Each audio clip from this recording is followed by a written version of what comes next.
عيناي شوقا ولطيبة ذرفت عشقا فأتيت إلى حبيبي فاهدأ يا قلب ورفقا صلي على محمد السلام عليك يا رسول الله السلام عليك يا حبيبي يا نبي الله السلام عليك يا رسول الله السلام عليك يا حبيبي Assalamualaikum warahmatullahi wabarakatuh.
Assalamualaikum warahmatullahi wabarakatuh. يا نبي الله يا رسول Bismillahirrahmanirrahim. Assalamualaikum warahmatullahi wabarakatuh. Waalaikumsalam warahmatullahi wabarakatuh. Alhamdulillah. Alhamdulillahilladzi arsala rasulahu wa dinil haq liyudhhirahu 'ala dini kulli walau karihal musyrikun. Asyhadu an la ilaha illallah wa asyhadu anna Muhammadan abduhu wa rasuluh la nabiyya ba'dahu. Allahumma salli wa sallim ala sayyidina Muhammad wa ala alihi wa sahbihi wa sallim. Pertama sekali, marilah bersama-sama dan tiada henti-hentinya memanjatkan puji syukur kehadirat Allah Subhanahu wa taala, yang mana atas limpahan rahmat dan karunia-Nya, taufik hidayahnya kepada kita semua, yang alhamdulillah hari ini kita masih diberi kesehatan, masih diberi kekuatan, dan sekaligus diberi kebahagiaan yang luar biasa, sehingga kita dapat meringankan langkah menuju ke sekolah yang kita cinta ini, yang tujuannya hari ini adalah untuk memperingati Maulid Nabi besar Muhammad Sallallahu Alaihi Wasallam yang ke-1443 Hijriah.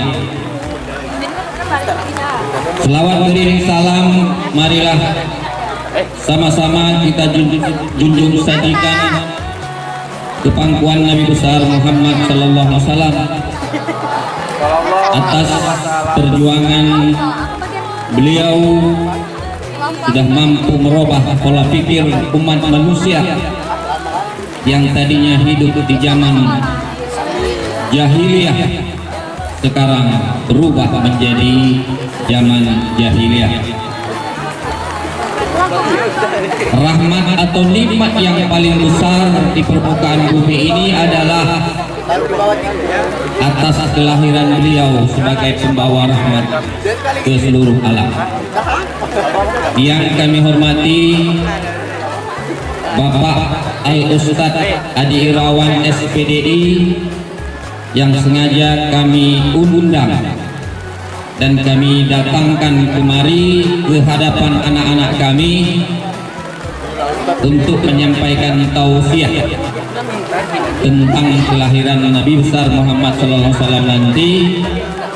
Beliau ini adalah berasal dari Kabupaten Langkat, Kecamatan Pangkalan Randan, Provinsi Sumatera Utara, dan beliau ini juga adalah seorang guru agama di SMP 1 Negeri Pangkalan Randan. Alhamdulillah, beliau ini juga akan memberi nanti pandangan pencerahan kepada anak-anak kami sebagaimana pengalaman-pengalaman beliau sebagai pendakwah. Sekali lagi selamat datang kami ucapkan kepada Al-Ustadz Adi Irawan SPDI ke tempat kami ini. Pak Ustadz, inilah anak-anak kami yang masih muda belia, yang masih gagah-gagahnya, yang cantik-cantik, yang ganteng-ganteng. Alhamdulillah hari ini sudah hadir di depan kita. Yang kami hormati Bapak Ibu Wakil Kepala Sekolah Kesiswaan, Kurikulum, Sarana dan Humas yang sudah bekerja keras atau bekerja dari sejak kemarin sampai dengan hari ini untuk dapat melaksanakan kegiatan yang cukup membawa kepada kebaikan umat. Salah satu pertanda bahwa kita sangat mencintai Nabi besar Muhammad sallallahu alaihi wasallam.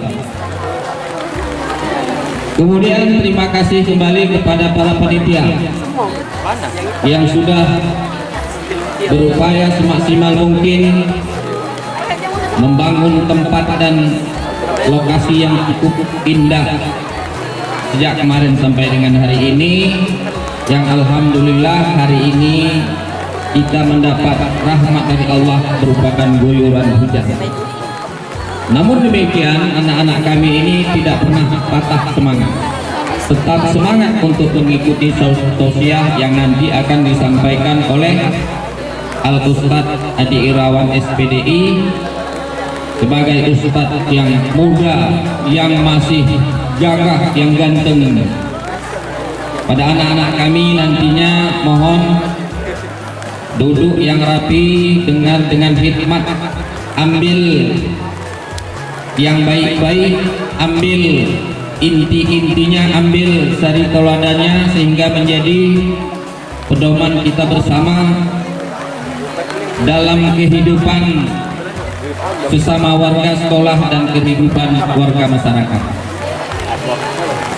Kemudian Bapak Ibu Dewan Guru, sekali lagi kami mengucapkan terima kasih yang tiada terhingga atas bimbingan Bapak Ibu Dewan Guru sehingga mewujudkan karakter anak-anak kami di sini luar biasa.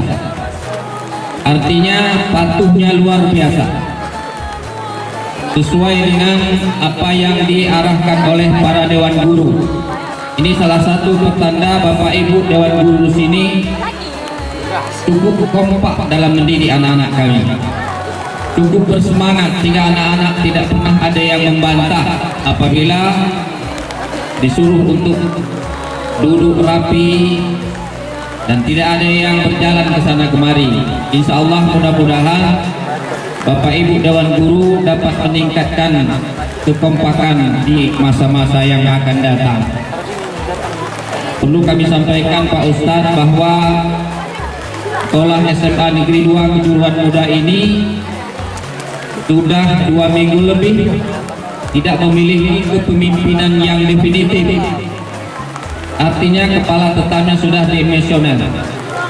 Maka untuk menunggu kedatangan kepala atau bapak kepala sekolah yang definitif, kami sebagai pengawas pembina juga terus berupaya untuk melakukan pengawasan yang super istimewa kepada SMA Negeri 2 ini agar proses akademik dan manajerialnya terus terlaksana sesuai dengan tupoksinya masing-masing.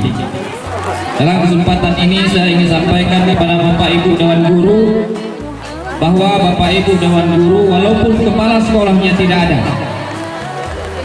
walaupun nama kepala sekolahnya belum ada, tapi kepala sekolahnya tetap ada. Siapa kepala sekolahnya? Bapak Ibu sekalianlah sebagai kepala sekolah, dan Bapak Ibu semualah yang menjadi pimpinan di sekolah ini.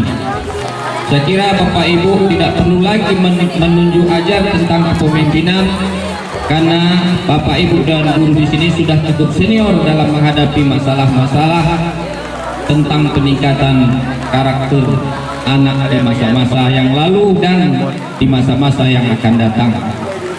Walaupun demikian Bapak Ibu sekalian, kami sebagai pengawas pembina sangat berterima kasih melihat kondisi seperti ini, di luar dugaan bahwa beginilah kondisi yang sebenarnya, dan inilah fakta bahwa Bapak Ibu di sini berhasil mendidik anak-anaknya, berhasil membimbing anak-anaknya kepada yang lebih baik dari berbudaya yang berbeda, asal yang tidak sama, sehingga menjadi satu kesamaan, menjadi warga sekolah SMA Negeri Kejuruan Muda. Sekali lagi Bapak Ibu Dewan Guru, mohon ke depan tingkatkanlah kekompakan kita. Hari ini sudah membuahkan hasil yang luar biasa. Insya Allah ke depan ini lebih lagi kita tingkatkan bersama supaya sekolah ini tidak dipandang atau tidak dikenal dengan sekolah yang tidak mempunyai kesan, tapi insya Allah sekolah ini sudah cukup dikenal sebagaimana sekolah yang memiliki dedikasi yang cukup tinggi di masa lalu bahkan nanti di masa yang akan datang. Kemudian daripada itu, Bapak Ibu Dewan Guru, hal ini kita akan harus bersabar untuk menunggu adanya pimpinan yang definitif. Dalam waktu dekat insya Allah, kalaupun tidak ada definitif, itu kemungkinan ada kepala pelaksanaan tugas sementara atau dikenal dengan PLT. Tapi saya yakin bahwa tidak ada pimpinan di sini tetap berjalan sebagaimana biasa, karena semuanya memiliki keprofesional yang luar biasa. Alhamdulillah, dan sekali lagi terima kasih. Mungkin inilah yang dapat saya sampaikan. Ada yang terakhir kepada anak-anak kami. Anak-anak kami, putra dan putri, mohon di saat mengikuti pembelajaran jangan sering-sering meninggalkan ruangan kelas. Walaupun Bapak Ibu ada yang masih dalam perjalanan menuju ke sekolah. Kemudian anak-anak kami mohon jaga kedisiplinan diri masing-masing. Jaga nama baik sekolah ini, karena inilah tempat kalian menuntut ilmu. Kemudian jaga kebiasaan yang positif. Jangan membiasakan hal-hal yang di luar dibawa kemari. Kemudian anak-anak kami yang kelas 1, mohon kehadirannya itu jangan ditunda-tunda. Artinya kehadirannya itu harus lebih baik daripada masa pandemik, karena kita saat ini sudah tetap muka penuh. Kemudian yang kelas 2, tingkatkan prestasi Anda untuk menuju ke kelas 3. Karena saat ini yang dilihat, yang ditunggu, yang ditakuti bukan lulus tidak lulusnya, tapi insya Allah semuanya lulus. Setelah lulus sertifikat atau yang namanya ijazah itu, disitulah tertera keberadaan kita yang sebenarnya. Yang dilihat adalah di ijazahnya. Jadi kalau lulus jangan takut tidak lulus, tapi hasil daripada ijazah yang kita peroleh itulah yang nanti dilihat secara real, apakah itu bisa membantu kita untuk melanjutkan ke jenjang yang lebih tinggi atau ke dunia usaha. Mungkin ini yang dapat saya sampaikan hari ini. Yang pertama sebagai kepala sekolah, yang kedua sebagai pengawas pembina. Ya, alhamdulillah kegiatannya tetap berjalan sebagaimana mestinya, walaupun kepala sekolahnya namanya belum ada. Ya, terima kasih atas kesempatan yang diberikan oleh panitia. Kemudian sekali lagi kepada Pak Ustadz, selamat datang ke Kabupaten Aceh Tamiang. Mungkin Pak Ustadz baru pertama kali menginjak kakinya di bumi muda sedia. Demikian, terima kasih. Wabillahi taufiq wal hidayah. Assalamualaikum warahmatullahi wabarakatuh. Acara selanjutnya penampilan Syarifil Quran SMA Negeri 2 Kejuruan Muda oleh Yusril sebagai pensyarah, Wahyu Ramadan sebagai qori, Muhammad Rifki Abdallah sebagai pensari tilawah. Kepada Syarifil Quran SMA Negeri 2 Kejuruan Muda, waktu dan tempat kami persilahkan dengan segala hormat.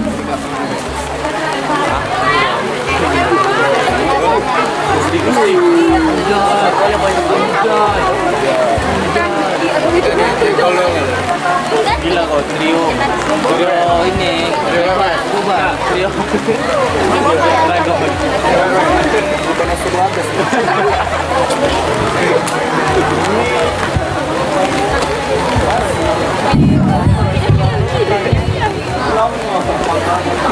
Trio Black Mamba.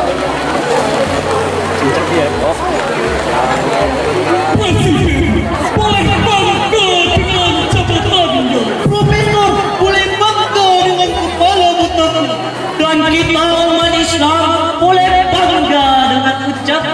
salamnya. Assalamualaikum warahmatullahi wabarakatuh.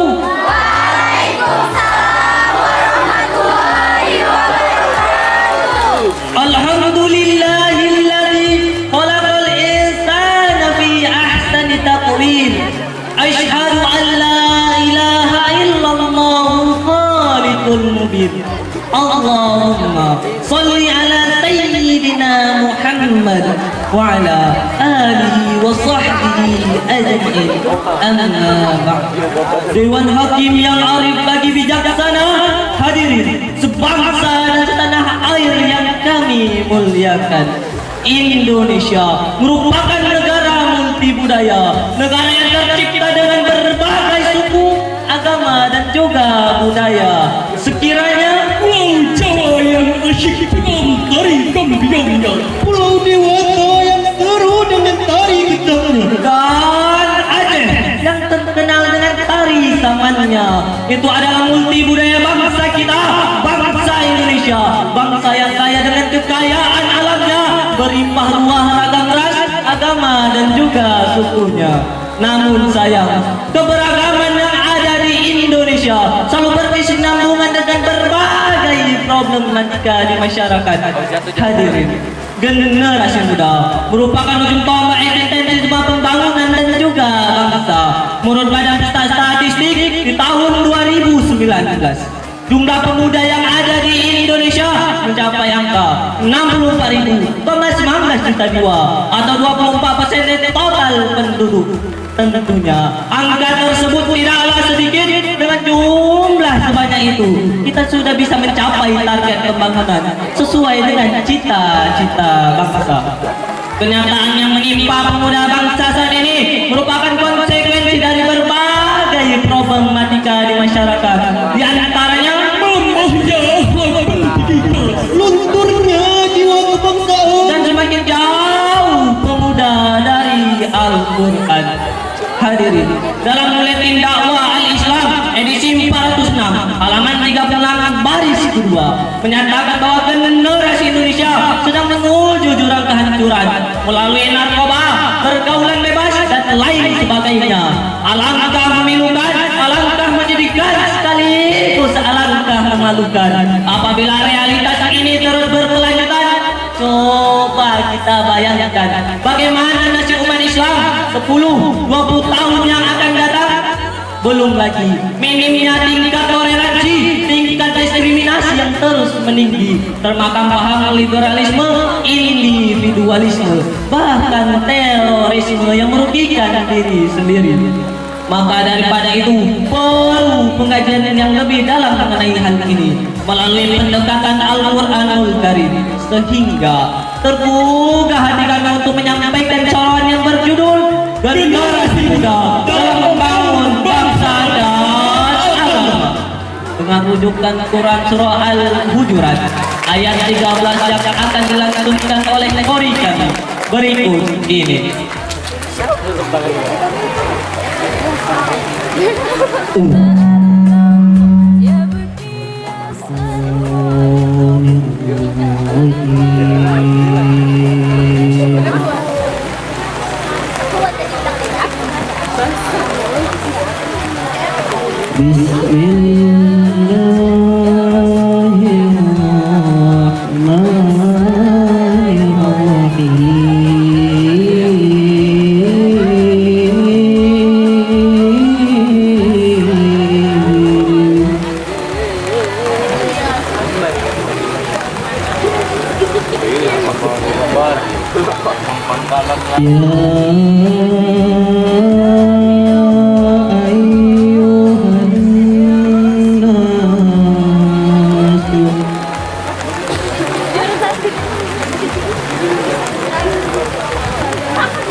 من ذكر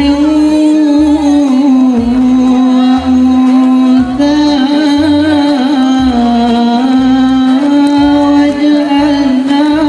وجعلناكم شعوبا وقبائل لتعارفوا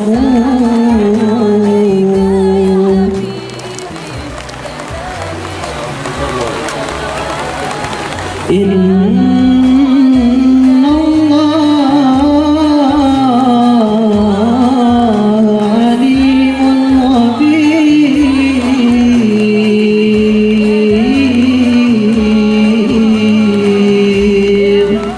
Aku berlindung kepadamu ya Allah dari godaan syaitan yang terkutuk dengan menyebut asmamu ya Allah yang maha pengasih lagi maha penyayang. Hai manusia, sesungguhnya kami menciptakan kamu dari seorang laki-laki dan seorang perempuan. Kami menjadikan kamu berbangsa-bangsa agar kamu saling kenal-mengenal. Sesungguhnya orang yang paling mulia di antara kamu ialah orang yang paling takwa di antara mereka. Sesungguhnya Allah Maha mengetahui lagi Maha teliti. Dewan Hakim yang arif lagi bijaksana, pemuda-pemuda bangsa dan agama. Al-Baidawi dalam tafsirnya menjelaskan bahwa Allah telah menciptakan manusia berbeda-beda dari ayah ibu yang berbeda-beda. Selain itu, manusia juga diciptakan berbangsa-bangsa agar saling kenal mengenal di antaranya. Hal ini mengkantor pendapat lawan nasionalisme yang sering diartikan sebagai paham memiliki kecenderungan sombong terhadap bangsa lain. Hadirin, sejarah telah mencatat bahwa Islam pernah bangkit dan jaya pada masa-masa sebelumnya. Panji keemasan Islam pernah berkibar pada masa pemerintahan Khulafaur Rasyidin dan dinasti Abbasiyah. Namun karena berbagai faktor, Islam mengalami kemunduran. Perjalanan sejarah setidaknya membuka cakrawala pola pikir kita bahwa betapa pentingnya sebuah generasi dalam mewujudkan pembangunan masa depan bangsa. Sebagaimana sudah terangkat indah di dalam Al-Quran Surah Al-Kahfi ayat 13 sampai ke 14 yang akan dilantunkan oleh qori kami berikut ini.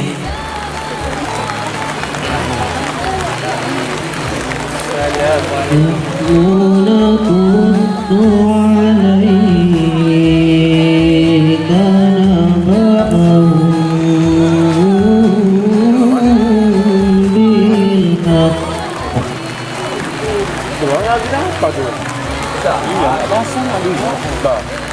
إنهم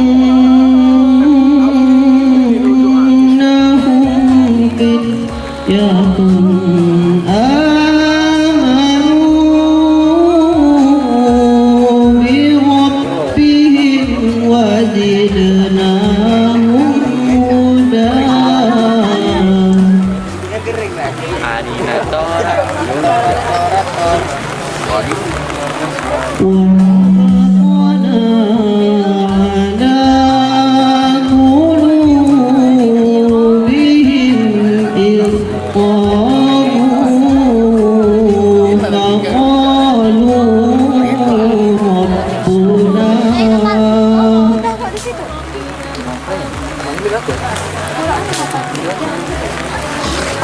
ربنا رب السماوات والأرض لن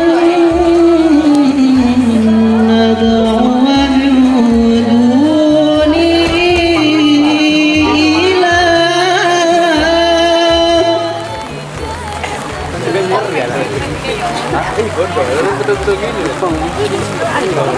لقد قلنا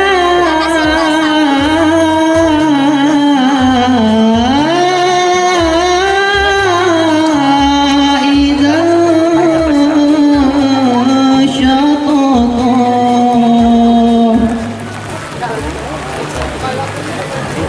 لقد قلنا إذا شططا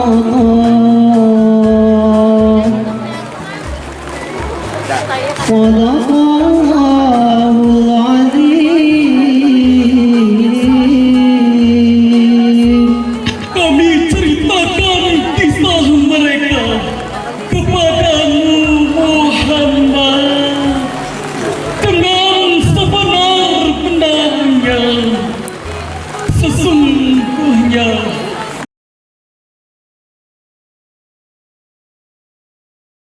sampaikan oleh temanmu tadi. Hari ini memang seperti itulah.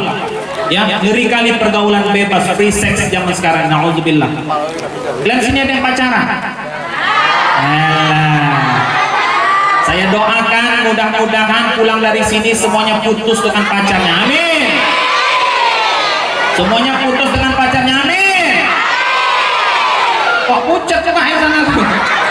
Takutan. Gak salah, gini, dengar. Semua itu ada masanya. Buah itu akan terasa nikmat, enak dimakan kalau masaknya masak pohon atau masak pokok. Kalau di karpet enak nggak masaknya? Gak enak, sama nah. Saya bukan melarang kalian pacaran lah, tapi nanti ada masanya. Saat kapan Pak? Nanti umur 40 tahun pacaran lah. Sekarang jangan dulu. Sekarang kejar dulu cita-cita. Ya, apalagi yang laki-laki nah, kau masa sibuk kali. Nanti kalau kau udah jadi orang sukses, kau naik mobil, kau tinggal gini perempuan. Ini pun perempuan ini bodoh kali. Kau mau pulang kau bercewek sama anak-anak. Ini orang miskin. Orang miskin. Orang pagi aja masih minta sedekah sama pigi.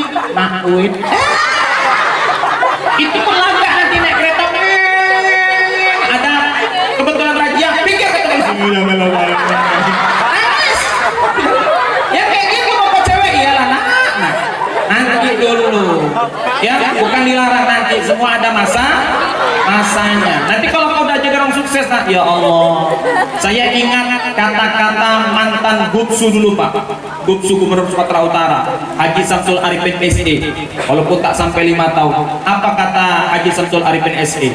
Kain buruk dalam semak, muka buruk duitku banyak.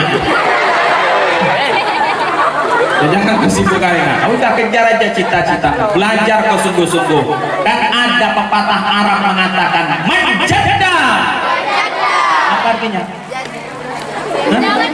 Manjada wajada. Siapa janda dapat budak. Bukan ya. Manjada wajada. Apa artinya? Siapa yang bersungguh-sungguh pasti dia akan menang. Siapa di sini yang nggak punya cita-cita? You punya cita-cita nak? Punya. Apa cita-cita? Mantap. Kejar cita-cita. Kamu punya cita-cita? Kami Pak. Ya. Apa? Polisi. Bagus. Harus punya cita-cita. Orang hidup nggak punya cita-cita, apalagi sosial kalian, itu sama dengan zombie. Tahu zombie? Tahu. Apa? Ini Pak. Mayat hidup. Ya, harus punya cita-cita. Nah, dengan cita-cita itulah kau semangat untuk mengarungi hidup ini. Gantungkan cita-citamu setinggi. Cita-cita jangan rendah. Apa cita-cita kau? Agen kaukel. Astagfirullahaladzim.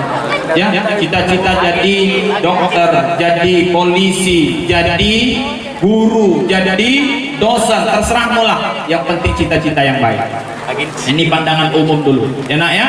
Nah, jadi anak bapak, hari ini kita peringatan Maulid Nabi Muhammad SAW lahir 12 Rabiul Awal tahun ya. Kenapa disebut tahun gajah? Karena sebelum Nabi Muhammad lahir ada seorang gubernur dari Yaman, namanya siapa namanya? Abraha. Betul. Abraha itu sebenarnya berasal dari Ethiopia. Dia seorang jenderal perang yang sukses menundukkan Yaman, akhirnya menjadi gubernur di Yaman. Dia melihat Mekah yang tiap tahun ramai dikunjungi. Itulah ngerinya Bu, ketika penyakit hati sudah bersarang di hati, muncul iri, muncul dengki. Makanya ngeri nak penyakit hati, ya, ngeri penyakit hati. Gara-gara penyakit hati inilah Bu, gak pernah bisa nengok orang senang. Nengok orang beli AC dia yang kedinginan, nengok orang beli kompor dia yang kepanasan, nengok orang mau beli mobil dia yang sesak napas, nengok orang kawin lagi dia yang meninggalkan, bodoh. Ya, alhamdulillah. Jadi waktu itu Abraha iri dengki melihat Mekah yang tiap tahun ramai dikunjungi, maka dia ingin menghancurkan Ka'bah yang ada di Mekah dan ingin membangun bangunan yang seperti itu di Yaman supaya ramai dikunjungi oleh orang. Tapi akhirnya niatnya tidak Allah restui. Dengan congkaknya Abraha naik gajah ingin menunjukkan kesombongannya. Allah balas, gajah kau naiki, kata Allah. Aku tak perlu gajah, kata Allah. Allah kirim apa nak? Allah kirim duta-dutanya. Apa itu? Burung. Allah kirim apa? Burung. Batu. Burung apa? Burung apa? Bawa apa burung ababil? Batu apa? Bukan batu akik kan? Batu dari neraka. Berapa batu yang dibawa setiap burung?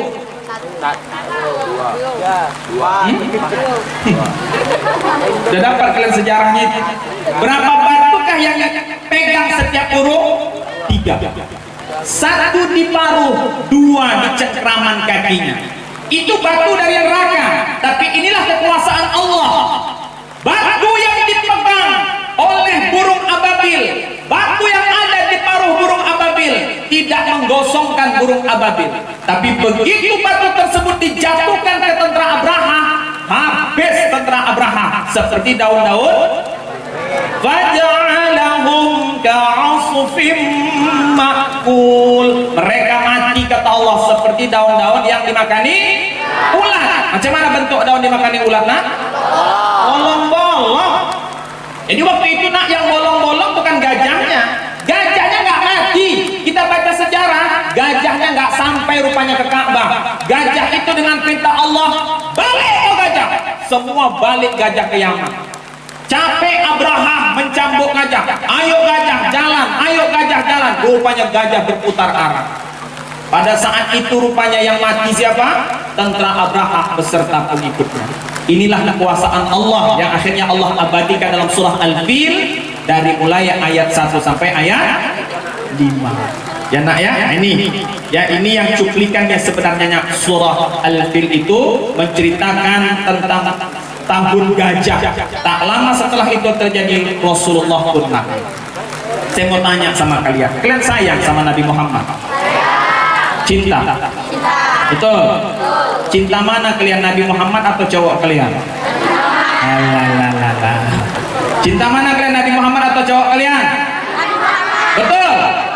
Nah, kata Kiai Haji Zainuddin MZ, bukan kata saya.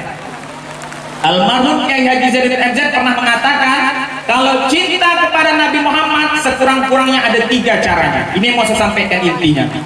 Ada berapa? Ini jadi catatan penting. Jadi nanti kalau guru agama nanya, setelah saya pulang, mana tahu besok pelajaran agama nanya apa inti yang disampaikan oleh Ustadz Adi, maka inilah intinya. Cara kita mencintai Nabi Muhammad ada 3 cara. Ada berapa? Apa yang pertama Pak? Yang pertama, cara mencintai Nabi Muhammad adalah dengan cara sering-sering menyebut namanya. Apa nak? Sering-sering menyebut. Apa maknanya? Apa namanya? Rajin-rajin terus selawat. Jadi berarti bukan maknanya sering-sering menyebut nama Nabi. Nama Nabi kan Muhammad. Bukan gitu, itu bodoh. Rajin-rajin bersolawat. Namanya juga cinta. Yang namanya cinta itu kan nama sering disebut-sebut.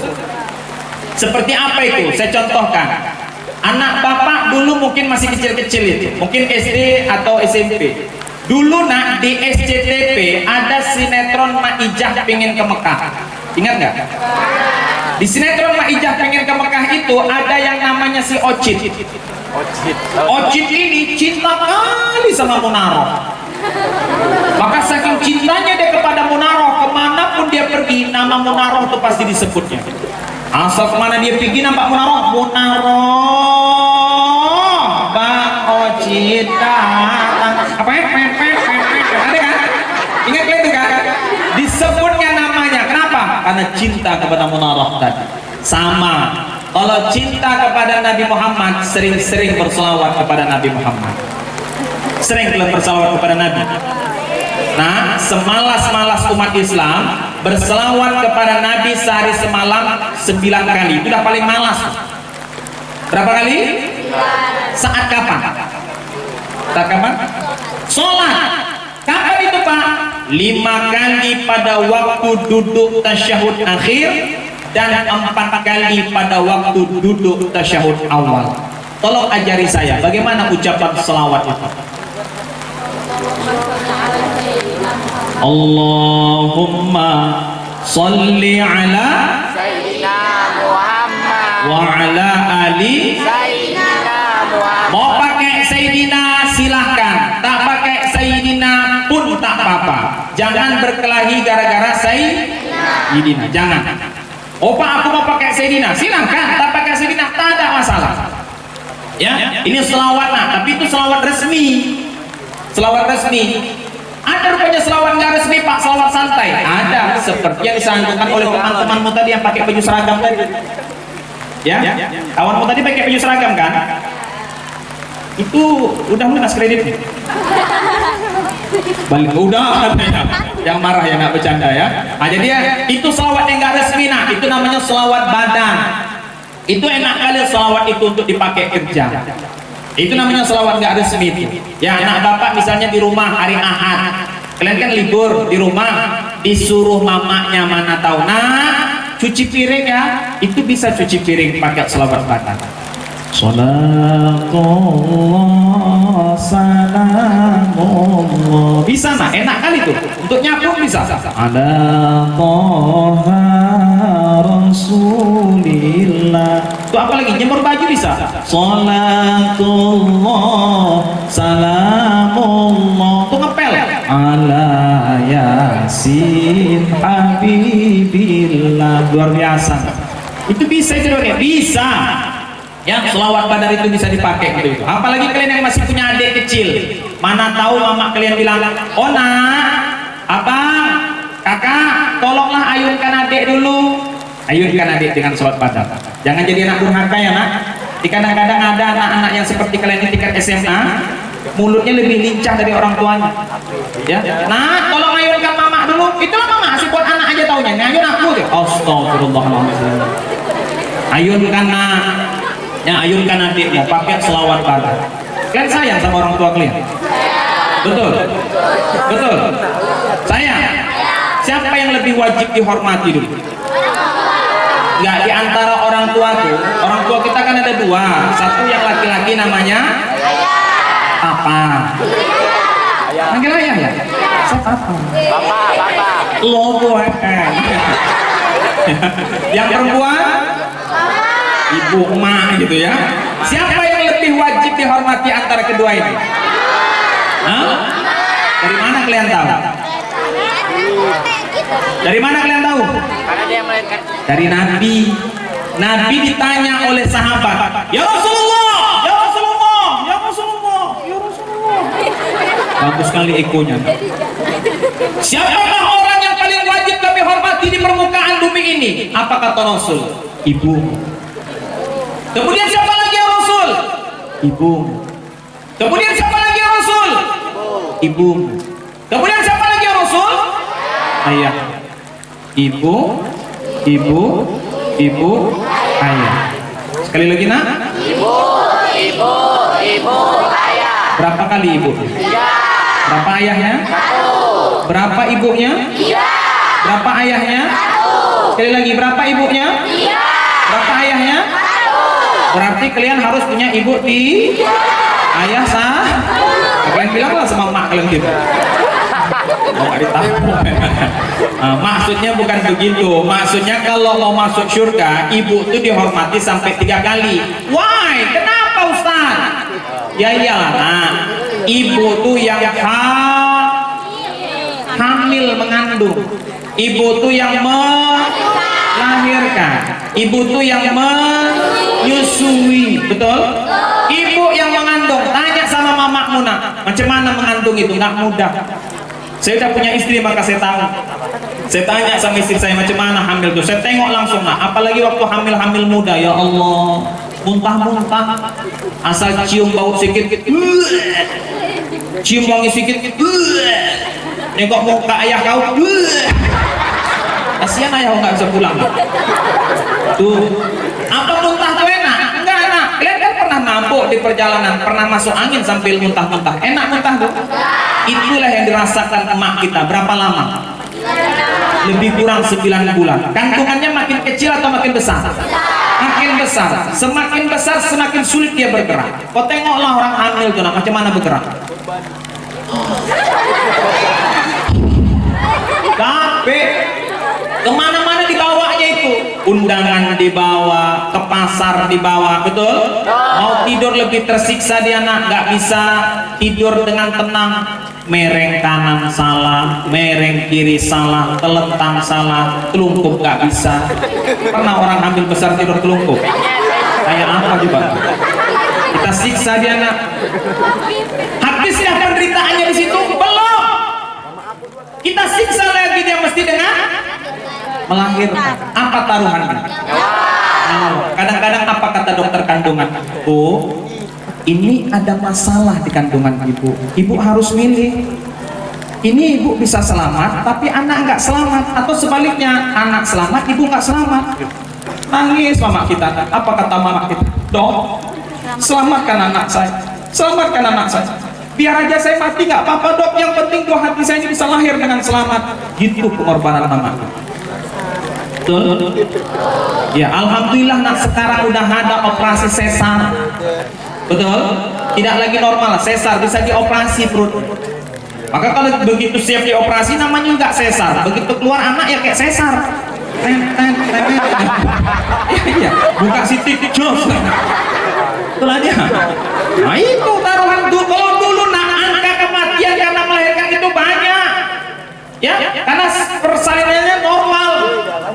Yang mama kita tahu hanya nyawa itu melahirkan itu dari mukanya cantik sampai sejelek-jeleknya nak. Lagi dah, lagi. Lagi bu, lagi.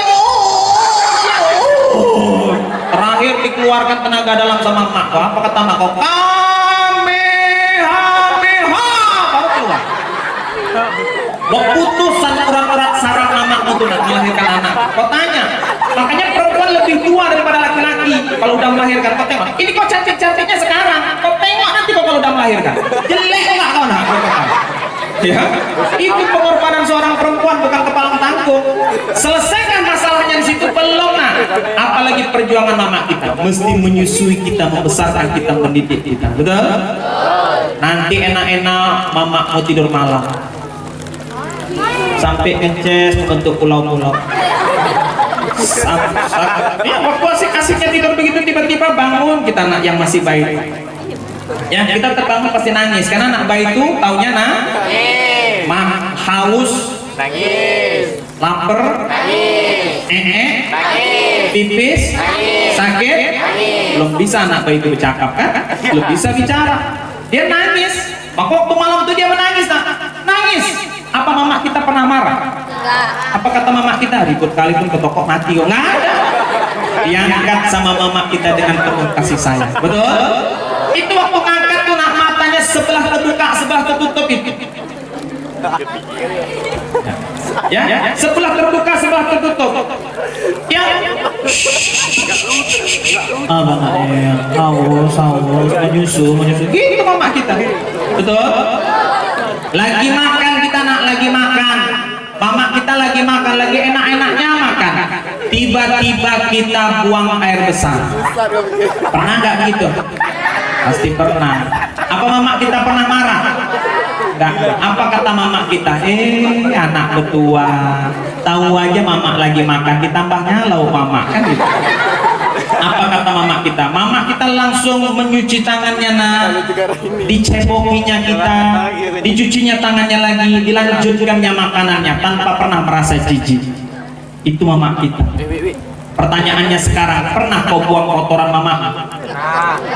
Pernah kau buang kotoran mamamu? Pernah kau buang muntah mamamu? Jangankan sampai membuang kotoran atau muntah mamamu, kadang-kadang mama nyuruh saja ke toko ke kedai, nah tolong belikan mama minyak goreng lah. Alamak, malas lah mama. Astagfirullahaladzim. Ini kadang-kadang laki-laki nih apalagi. Kalau mamanya nyuruh setengah mati bayangin. Tapi begitu ceweknya SMS, ceweknya WA, bang awak sakit belikanlah bakso. Oh iya deh. Langsung. Itulah anak durhaka itu. Nauzubillah. Jangan ya nak, tidak boleh begitu. Orang yang paling berjasa dalam hidup kita itulah ayah emak kita. Betul? Betul? Kita izin saya, mohon maaf. Siapa yang di sini orang tuanya sudah nggak ada? Orang tua laki atau orang tua perempuan? Berarti kamu anak ya. Jujur sama saya, jangan ada dusta di antara kita. Enak nggak punya ayah? Kapan paling terasa nggak punya ayah? Kapan? Saat malam hari raya. Ya. Saat bergema takbir. Allahu Akbar, Allahu Akbar, Allahu Akbar. La ilaha illallah, wallahu akbar. Allahu akbar walillahil hamd. Orang yang masih punya orang tua, yang masih bisa memeluk tubuh orang tua. Tapi bagi anak yang nggak punya orang tua, dia hanya bisa memandang foto orang tuanya, berziarah ke makam orang tuanya, memeluk pusara orang tua. Izinnya nak, kamu kelas berapa sayang? Baru kelas 10. Saya umur saya sudah 40 tahun. Alhamdulillah saya masih punya kedua orang tua. Saya yang sudah 40 tahun, punya anak sudah 2, punya istri 1. Itu saja kalau malam nak membayangkan orang tua saya meninggal, nggak tertampung air mata saya. Saya bayangkan, saya nggak bisa saya bayangkan kalau orang tuaku nggak ada gimana. Saya yang 40 tahun, apalagi kalian yang masih belia. Maka selagi orang tuaku hidup nak, sayangnya orang tua. Saya paling tak suka tengok anak yang durhaka sama orang tua. Gimana pun hebatnya ibadahmu, sholatmu hebat, puasamu hebat, pintar kau nak. Tapi kalau kau durhaka terhadap orang yang keramat dalam hidupmu, tak akan pernah kau bahagia di akhirat. Maka berangkat kau nak pergi sekolah, kau cium tangan kedua orang tua. Kalian kadang-kadang mencium tangan kedua orang tua, mencium pipi kedua orang tua, kalian nggak mau. Tapi mencium cewek cowok kalian tuh kalian mau? Ya? Kadang di fotonya pun udah gila kita nak, udah susah pemikiran orang tua mau salah. Coba jujur sama saya, siapa yang ketika pergi sekolah mencium tangan kedua orang tuanya? Jujur, jangan bohong sama saya. Ya, karena orang yang bohong sama saya biasanya pulang meninggal. Laki-laki nggak ada cium tangan kedua orang tuanya, udah gengsi kalian kan? Merasa udah besar kalian kan? Jangan nak kau cium tangan kedua. Saya aja sebagai yang udah tua begini, saya masih mau cium kedua orang tua saya. Apalagi kalian yang masih muda belian, nanti nggak punya orang tua baru kalian rasakan. Ya, pulang nanti nak juga begitu. Ma, assalamualaikum. Pulang kalian cium tangan kedua orang tua. Walaupun mungkin tangan kedua orang tua kalian itu baunya nano-nano. Cium. Enak ya, padahal tangan mamamu belacan segala macam. Cium. Karena kata Rasulullah apa? Al jannatu tahta aqdamil ummahat. Surga itu ada di bawah telapak kaki ibu. Ya nak ya. Nah, jadi ini nak, bantu orang tua. Pertama kalau ngayun adikmu disuruh ayun. Siapa yang masih punya adik kecil di sini? Masih ada? Masih ada. Ayun adik. Pakai selawat pada. Salatullah salamullah ala Taha Rasulillah. Salatullah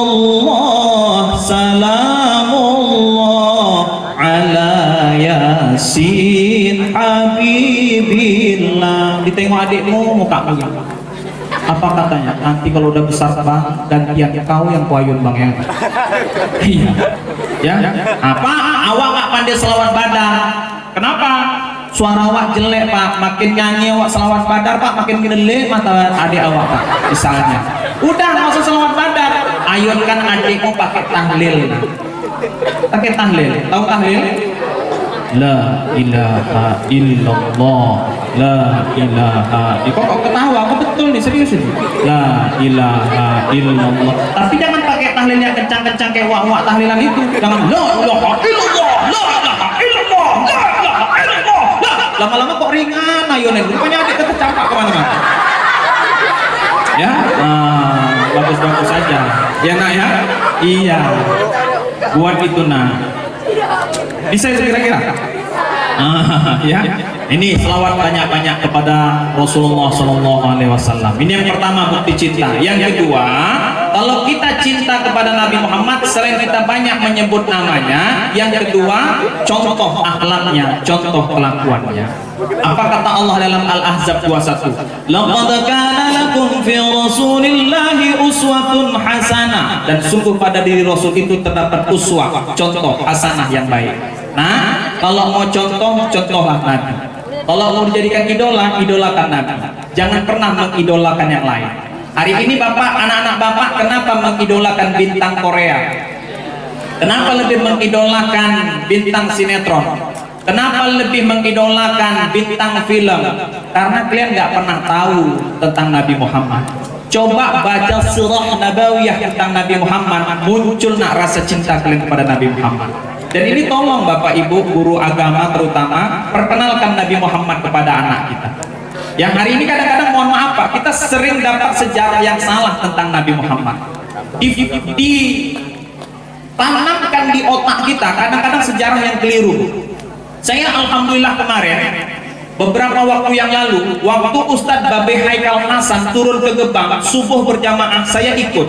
Dari situ Pak, saya akhirnya merubah pemikiran saya. Saya taunya dulu dari madrasah sampai kuliah, saya taunya Nabi Muhammad itu adalah orang yang miskin. Nabi Muhammad itu nikah dengan janda kaya, seolah-olah hidup nompreng dengan janda kaya. Ternyata salah betul sejarah itu. Itulah sejarah yang diubah. Nabi Muhammad itu ternyata orang kaya, orang paling kaya di Mekah. Luar biasa kekayaan Nabi Muhammad itu. Cuma hidup tidak dalam kemewahan. Ya, jadi rupanya Nabi Muhammad itu bukan orang miskin, orang kaya. Nah, buktinya apa Pak? Saya buktikan. Ini sepengetahuan anak bapak, sepengetahuan anak bapak, Nabi Muhammad menikah dengan siapa istrinya? Siapa Pak? Khadijah apa Badriyah? Hah? Oh ya, Khadijah ya. Nabi Muhammad menikah dengan Khadijah pakai mahar nggak? Apa maharnya? Apa maharnya? 40 ekor unta betina. Dulu Bapak Ibu, rupanya ukuran kekayaan orang dulu sama sekarang sama Pak. Ukurannya apa? Kendaraan. Dulu kendaraan paling canggih itu yang nomor satu adalah ketika kita memiliki unta betina. Di bawah unta betina, unta jantan. Di bawah unta jantan, kuda jantan. Di bawah kuda jantan, kuda betina. Di bawah kuda betina, keledai. Kalau sekarang kira-kira Alphard, di bawah Alphard mungkin Fortuner atau Pajero, di bawahnya mungkin Innova, di bawah Innova Avanza, di bawah Avanza Sudako, mungkin gitulah. Jadi kalau seandainya hari ini misalnya adalah kalian tengok di rumah orang, kalian jalan-jalan, kalian tengok di rumah orang, terpampanglah di teras rumahnya atau di garasi mobilnya 40 unit mobil Alphard. Orang miskin atau orang kaya? Bayangkan Nabi Muhammad menikahi Khadijah itu dengan 40 ekor unta betina, berarti sama dengan 40 unit mobil Alphard. Tunjukkan sama saya anak lajang mana yang mampu menikahi orang dengan 40 unit mobil Alphard. Ada? Hari ini mahar apa? Seperangkat alat sholat dibayar tunai. Jadi Nabi Muhammad bukan anak lajang sembarangan. Kalau dibilang sekarang istilahnya apa? Bukan kaleng-kaleng. Lajang sukses. Rupanya Nabi Muhammad bukan bawa barang dagangan milik Khadijah, bukan. Khadijah nitip sama Nabi Muhammad. Muhammadlah eksportir pertama dunia. Muhammadlah importir pertama dunia. Muhammad yang memperkenalkan barang Mekah ke luar negeri dan barang luar negeri ke Mekah. Itu Muhammad. Kau bayangkan, kau mau cerita apa tentang Nabi Muhammad? Paling perfect, paling sempurna tuh Nabi Muhammad. Kau mau cerita apa? Jujurnya, tidak ada manusia yang paling jujur sejujur Nabi Muhammad. Saya mau tanya sama kalian, berapa tahun Nabi Muhammad hidup di dunia ini? 63 tahun. Pernahkah sekali aja berbohong? Tidak pernah kita jumpai sejarah Nabi Muhammad umur sekian menipu. Tak pernah. Tak pernah. Kau berapa umurmu? 15. Berapa? Sekitar 15-16 tahun kalian, betul kan? Udah berapa kali kalian nipu selama 15-16 tahun itu? Ulang balik.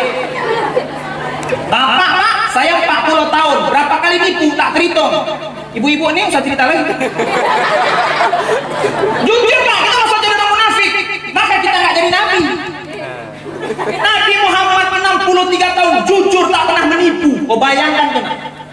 Maka cocok menjadi nabi, menjadi rasul, siddiq, amanah, tabligh, fatanah. Kau mau cerita apanya lagi nak? Sabar. Tidak ada manusia yang sesabar Nabi Muhammad. Kalau ada tunjukkan sama saya. Tidak ada. Kau bayangkan Nabi Muhammad nak diludahi bisa senyum. Cuy, tenang. Alhamdulillah kata Nabi. Alhamdulillah. Besok gitu lagi. Cuy. Alhamdulillah. Besok aman, kok nggak diludahi. Ditanya Nabi, kemana orang yang di sana itu? Dengar kabar Rasulullah, rupanya yang mudah itu sakit. Apa tindakan Nabi? Inilah luar biasanya Nabi Muhammad.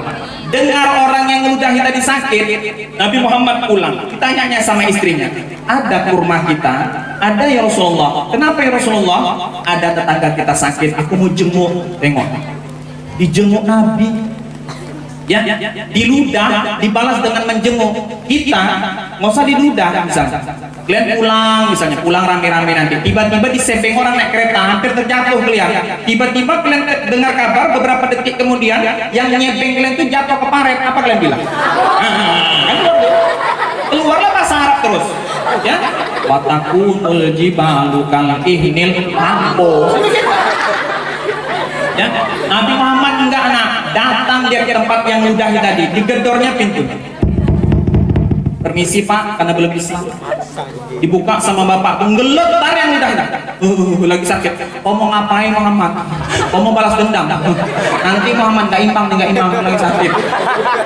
Tidak Pak, saya bukan datang dengan maksud yang buruk. Saya datang ini, saya dengar bapak sakit dari tetangga. Pak, saya nggak bisa apa-apa Pak, cuma ini yang bisa saya kasih. Tolong nikmat ini ya Pak. Saya doakan mudah-mudahan Bapak cepat sembuh. Melihat apa yang dibuat Nabi Muhammad, tak sanggup lagi kata-kata yang keluar dari mulutnya. Tetesan air mata yang keluar. Apa kata yang ludahi tadi? Muhammad, kaulah orang yang paling kubenci di permukaan bumi ini. Tiap hari kau meludahi Muhammad, tapi kau tak pernah membalasnya dengan keburukan. Hari ini ketika aku sakit, kawan dekatmu aja belum datang, malah kau musuh utamaku yang datang. Begitu mulia akhlakmu Muhammad, ajarkan aku 2 kalimat syahadat, izinkan aku masuk Islam. Masuk Islam, itu Nabi Muhammad. Nabi Muhammad berdakwah itu bukan hanya dengan perkataan, tapi dengan perbuatan. Itulah kunci sukses dakwah, mencocokkan perkataan dengan perbuatan. Itulah kunci sukses seorang guru, mencocokkan cakap dengan perbuatan. Jadi jangan tak sesuai perkataan dengan perbuatan. Rusaknya negara ini kadang-kadang, mohon maaf, jangan korupsi. Yang atas sudah korupsi, bagaimana mau beres? Ini mohon maaf, tak cocok. Yang hadirkan Tuhan dalam setiap kehidupan kita, ini yang kita tanamkan buat anak-anak kita. Insya Allah kalau itu kalian tanamkan, kalian merasa hidup diintai Allah, dilihat oleh Allah, diketahui oleh Allah. Insya Allah nggak berani kita buat maksiat dimanapun kita berada. Saya tanya, di sini ada Allah nggak? Ada. Di rumah? Ada. Di bawah pohon sawit? Ada. Di tempat gelap? Ada. Di tempat terang? Ada. Waktu malam minggu kemarin, berdua-duaan tuh, apa yang kalian buat sama cowok kalian? Jadi ingat ya nak, ketika nggak ada orang tuamu, Allah itu ada. Di sini minta izin saya. Di sini cewek bebas malam minggu. Saya nggak tahu, saya nggak tinggal di daerah-daerah Aceh Tamiang. Di sini masih boleh bercewek malam minggu? Boleh. Ya Allah ya. Tolong ya nak, jangan tuh na'udzubillah. Kalian makanya jadi perempuan jangan terlalu, aduh. Ini kadang-kadang perempuan itulah. Pakai hijab, pakainya bagus. Alhamdulillah. Saya terkejut tadi. Saya pikir saya masuk aliyah. Kalau dilangkat Pak, pakaian begini nih aliyah. Man, itu kan Bu. Kalau di sini rupanya cerita Pak pengawas tadi, di sini semuanya SMA wajib pakaian kurung seperti ini. Oh gitu saya pikir. Alhamdulillah. Jadi kalau udah pakaian yang syariah, bertingkahlah dengan syariah. Ini kadang-kadang nggak dipukul laki-laki. Gini Bu. Ya. Jangan nak. Kau jadi perempuan itu jangan kayak buah mangga. Kau tahu buah mangga? Buah mangga tuh tengoklah, mudah kali dipegang, mudah kali dicium. Pegang, cium, tak jadi beli. Satu, datang lagi pembeli yang kedua. Buah apa nih mangga? Pegang, cium. 10 kali pegang, 10 kali cium, jadi apa itu mangga?